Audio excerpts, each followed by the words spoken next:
Mimi niko poa wallahi. Za kutoka juzi. Nashukuru alhamdulillah. Mbona nao ukienda wenda kabisa wewe? Kazi bwana. Hasa kama kazi kaka yangu ndio ukumbuki. Kweli?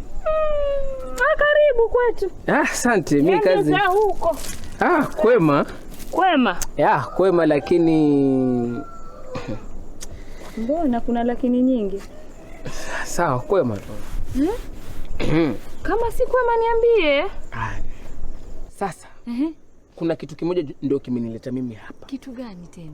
Yule bosi wangu kule amesema yataka mwanamke mwenye atamfanyia kazi. Alhamdulillah. Si neno hilo kakangu, umekuja neno zuri. Sasa kazi yenyewe wapika, kuosha vyombo, kufua nguo, kazi ndogo kama. Mimi mama mpishi. Mama shughuli. Nitampikia mpaka mwenye. Wale. Ndio mimi nikasema mimi nafuata dada yangu, mkubwa wangu. Mimi nakwambia mimi naenda. Mimi naenda. Uko tayari? Niko tayari. Sasa nakwambia hivi. Mimi naenda kwa mzee Mamadi hapa. Yule kabla niende zangu huko nilikuwa nilimlimia kipande kidogo pale ile shamba lake. Sasa nafuata pesa yangu. Hata usikii. Yaani hata uniambii kwa una pesa mwenzio ungeenda. Ndio zile. Hakuna kitu kama hiyo. Nazipata mwenyewe. Sasa nakwambia hivi, mimi naenda zangu huko. Nikija hapo huko tayari. Yaani wewe naona utachelewa. Kweli? Wewe utachelewa. Mimi ndo naenda anza kuvaa. Mama chap. Kila kitu nakwambia. Chapa kazi. Tena nitakupatia kazi wewe mwanamke. Mpaka kiangalia ndio ajue kazi ipo. Wale. Sawa.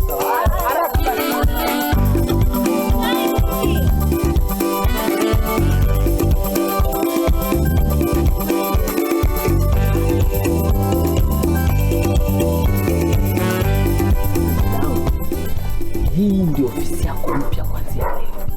Si sawa? Usijali kakaangu. Na usinibwage. Kubwagie nini? Mimi mwenyewe kazi nilikuwa naitafuta kwa hamu na gamu, kubwagie nini? Kwa hivyo nakwambia hivi. Si kubwagi. Sawa.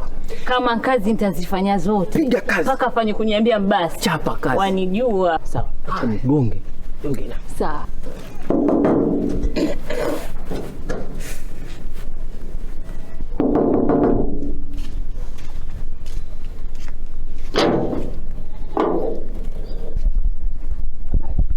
Nzuri.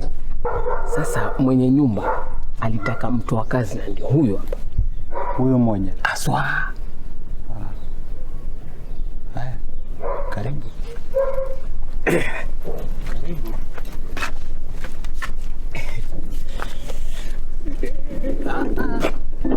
Si mtu wa kazi mmoja? Ashafika huyo. Ashafika.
Habari za kazi dada?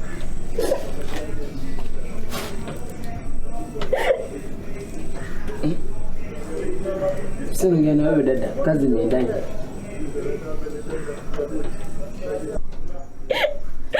Kwa nini ukaamua kunileta hapa lakini?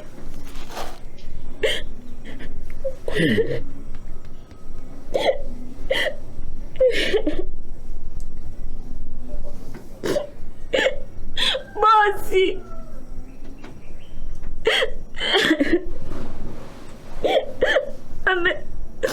Umefanya nini? Wazo ulikuwa nataka pesa. Pesa ndio hii.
Kimbia.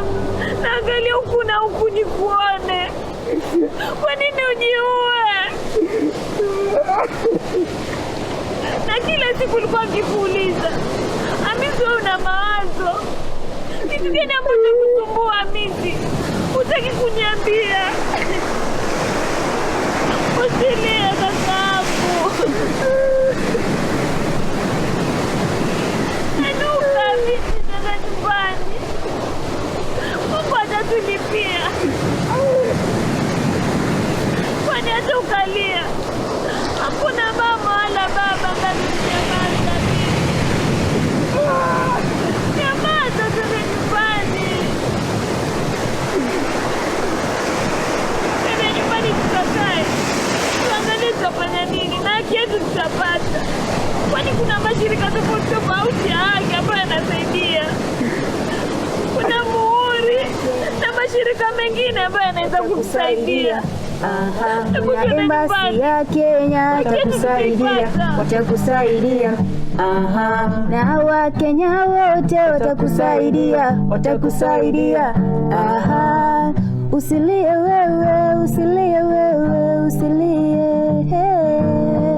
Usilie, usilie, usilie.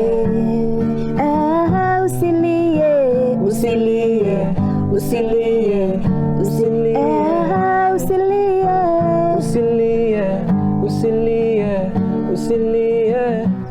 Ladies and gentlemen, my fellow panelists, welcome this morning to our panel discussion, whereby the program alone is in Plot Daily Discussion, brought to you by Peace Tree Network, and is powered by Global Initiative Against International Organized Crime.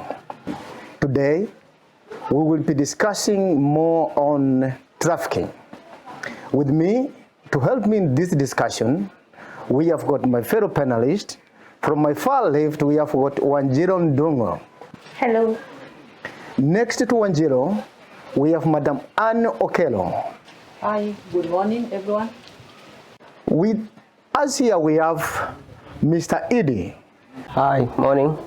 And lastly, we have Mr. Paul Adosh. What is trafficking? Mr. Paul, what is trafficking? Viewers, human trafficking or trafficking in persons, as sometimes called, is the obtaining of labor and sex majorly by means of fraud, coercion, violence, or deceit, or sometimes by payment of some money. And the intention of the obtainer of this sex or labor is to exploit the victim. In other jurisdictions, there is also, in classical definitions, there's also included the word harboring and transportation of the victim for purposes of exploitation. So these components then form the basis for human trafficking or trafficking in persons. The classical definition is also what forms the act or the current law on definition of trafficking.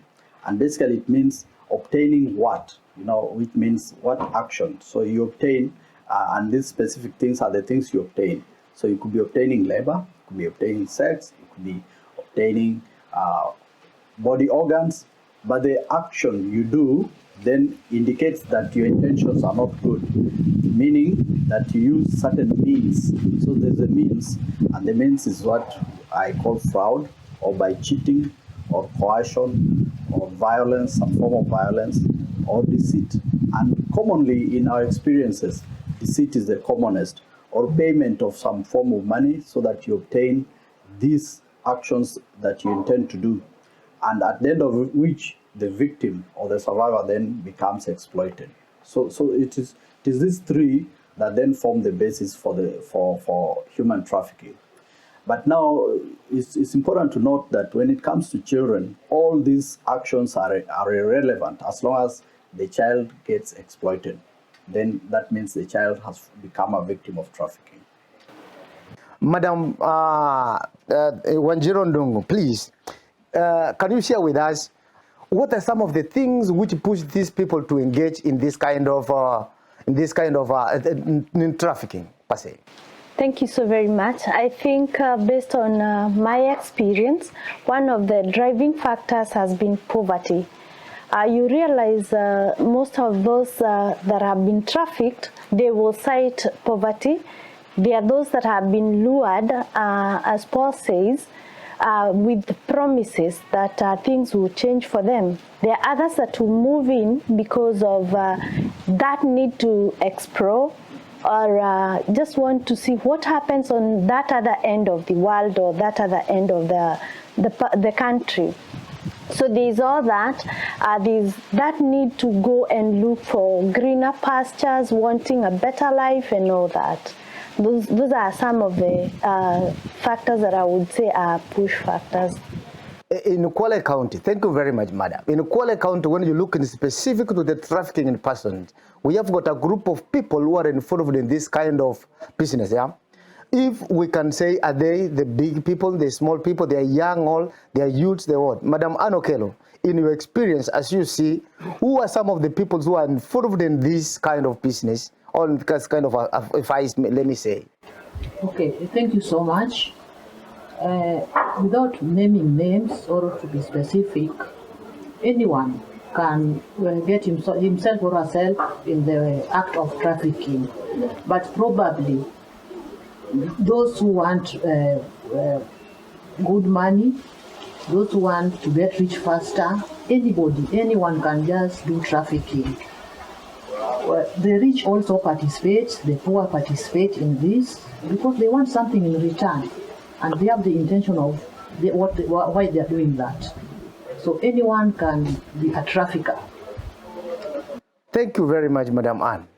Mr. Edie, is there trafficking in Kwale County? Yes, it is there. What kind of trafficking and how does it take place?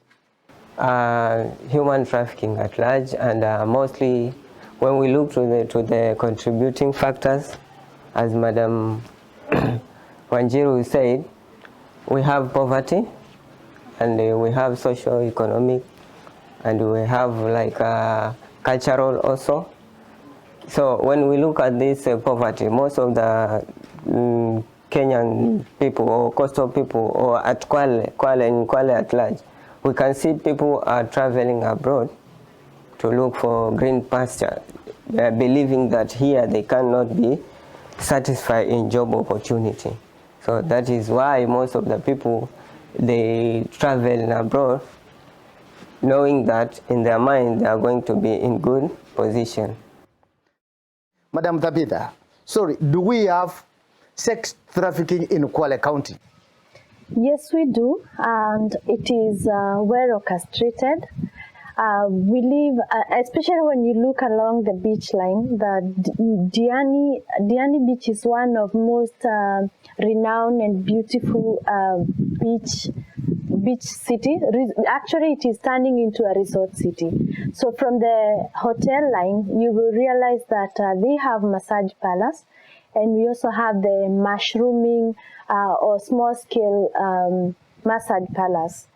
And so we have incidences that have been reported, either having children that have been lured into sex as they walk by the beach, or even whereby we have some tourists who come through the hotels, but then they can afford to walk out of the hotel and they can access this small massage palace. So mostly this is happening in Diani, either in villas or cottages and even in the hotel.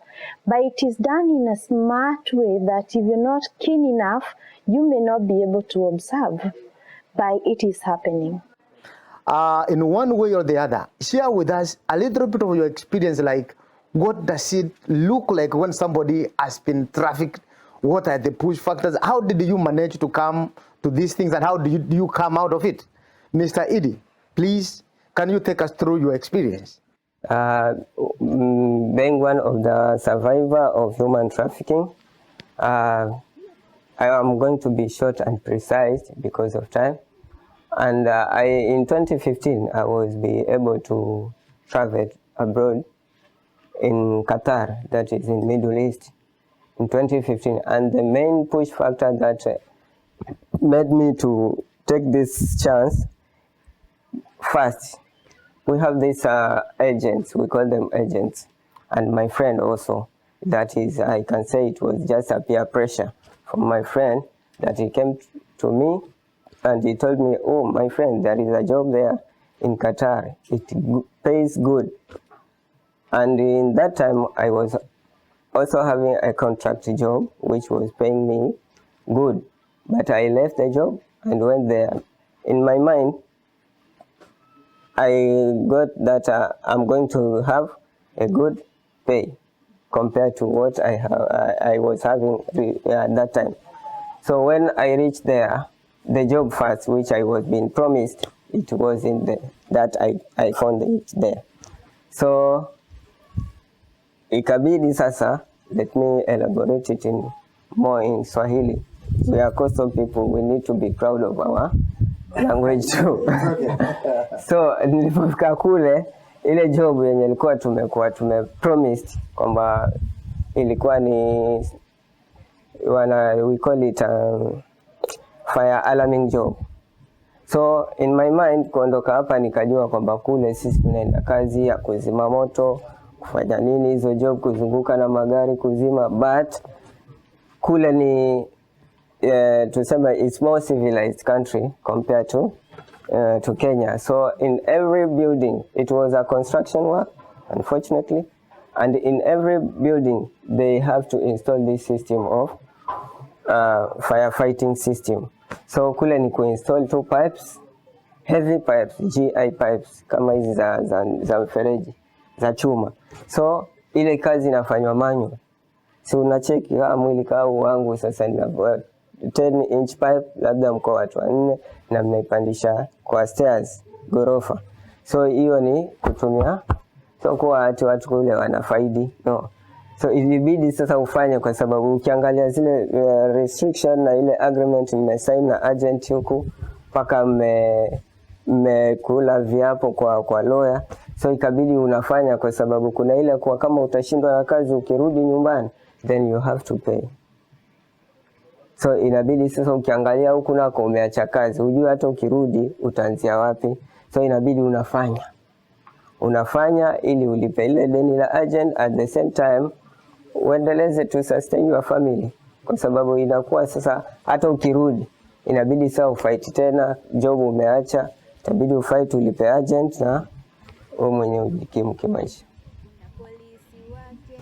That is serious. So trafficking is real. Embassy ya Kenya watakusaidia. Aha, na Wakenya wote watakusaidia. Aha, usilie.